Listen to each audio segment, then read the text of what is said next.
2. Operation of chassis.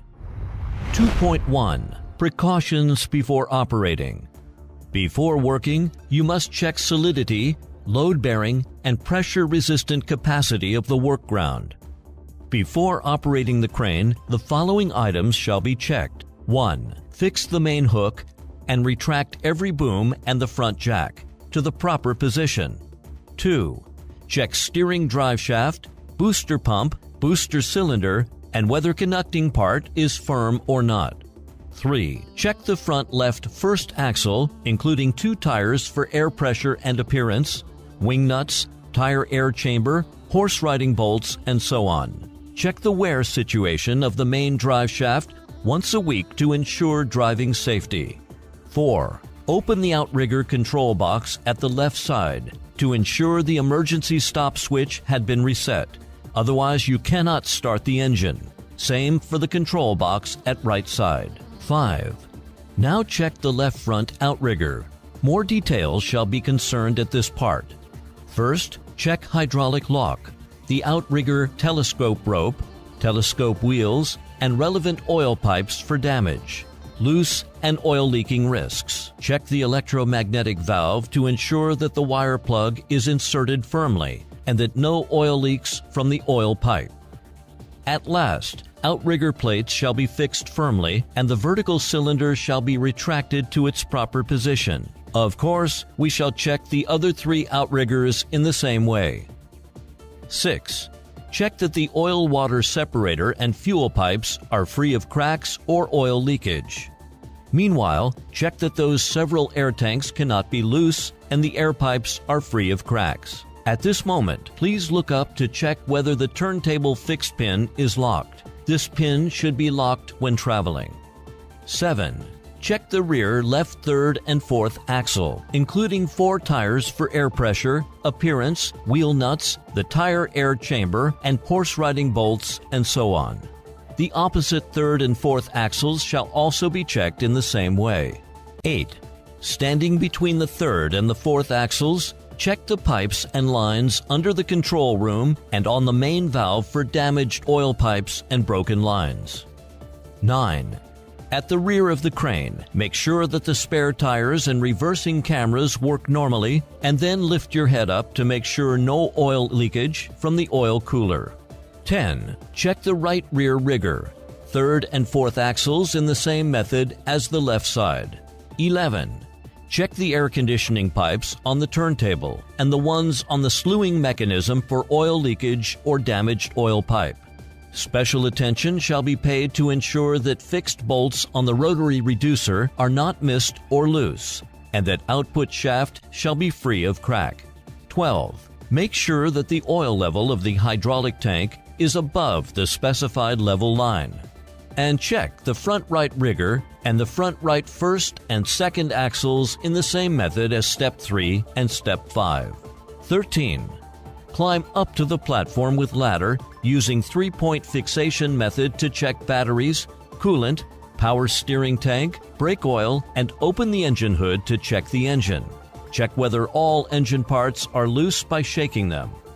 After completion of the above works, you can enter into the operator's cab to start the next operation.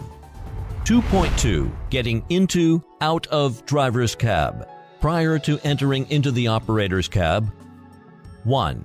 You must use handrail and pedal to support your body tightly by means of 3-point support, and you shall not jump up or off the crane.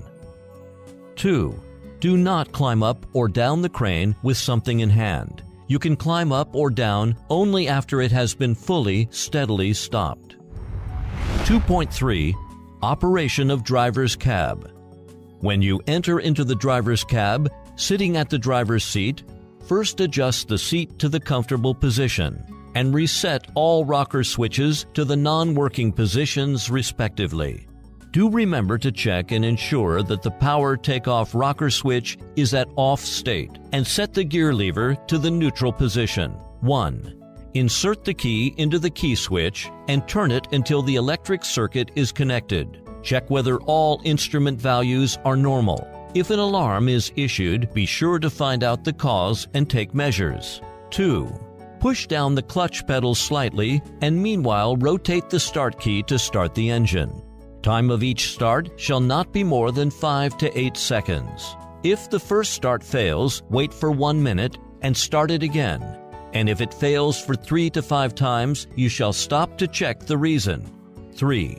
Push down throttle slightly after starting the engine to keep it running at an idle speed for a certain period of time.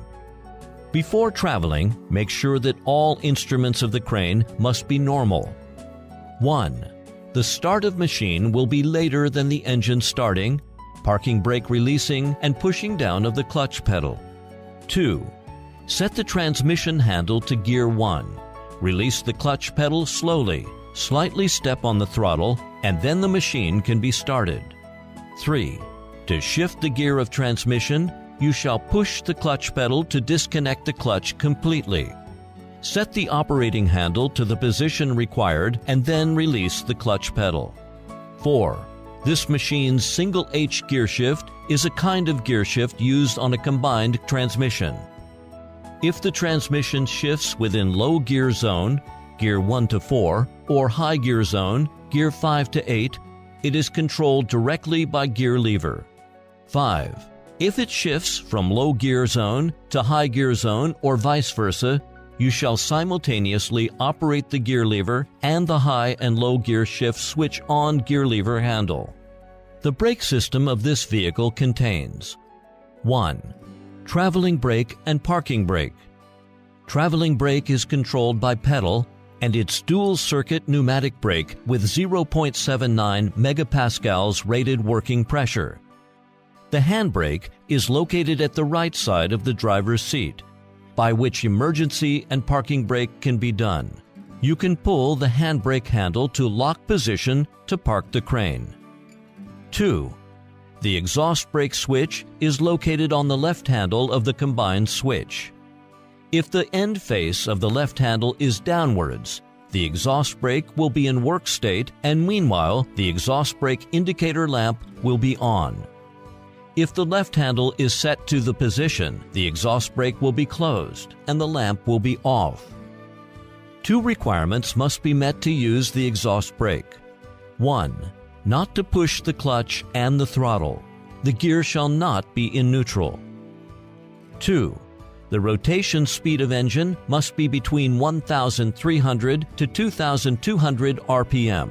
Power takeoff operation steps. 1. You shall first let the parking brake be in a brake state and ensure that the gear lever and power takeoff are definitely in neutral and disconnected state. 2. Push the clutch pedal to its limit position while starting the engine. Pull the transmission to a required gear position 4. Connect the power takeoff and slowly release the clutch pedal. Now the power takeoff's indicator shall be on. 2.4 Outrigger Operation Panel. Attention! The left outrigger controller controls the front left, rear left horizontal outriggers, and the one on the right side controls the front right, rear right horizontal outriggers. Operation to extend horizontal and vertical outriggers shall be as follows. 1. Connect the power takeoff to make sure that the oil pump is working.